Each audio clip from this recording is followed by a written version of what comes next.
Hello everyone, আমি ময়ূরী, আমি থাকি লন্ডনে। আজকে চলে এসেছি ক্যামব্রিজের ফিটজউইলিয়াম মিউজিয়াম, যেটা অনেক বছর পুরনো একটি মিউজিয়াম। মিউজিয়ামে ঢুকতেই দেখি এত সুন্দর কারুকার্য, চোখ ধাঁধিয়ে যাওয়ার মতন। তো চলো এবার ভেতরে ঢোকা যাক, ভেতরে কি রয়েছে। ভেতরে ঢুকে তো একটি আলাদাই জগৎ। এত সুন্দর যে হতে পারে সেটা হয়তো না আসলে মিস করে যেতাম। এই মিউজিয়ামে ঢুকতে কোনো টিকিট ছিল না এবং ক্যামেরাও অ্যালাউ ছিল। এখানে প্রায় সব জায়গাতেই ক্যামেরা অ্যালাউ থাকে, তো অনেক সুবিধা হয় ভিডিও করতে আর তোমাদেরকে দেখাতে।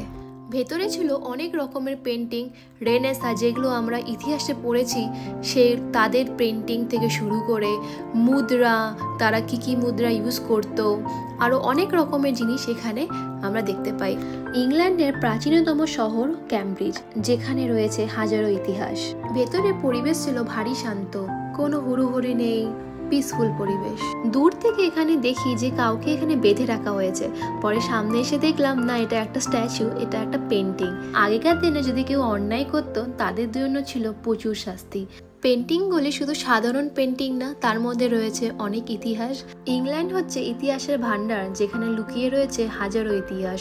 এখন আমরা বাইরে বেরিয়ে যাবো, আর এই জায়গাটি ছিল ভারী সুন্দর। মিউজিয়ামটি এত বড় যে 2-3 ঘন্টাতেও শেষ করা যায় না। আজকের ব্লগটি কেমন লাগলো অবশ্যই জানিও। দেখা হচ্ছে খুব তাড়াতাড়ি নেক্সট ব্লগে। টাটা।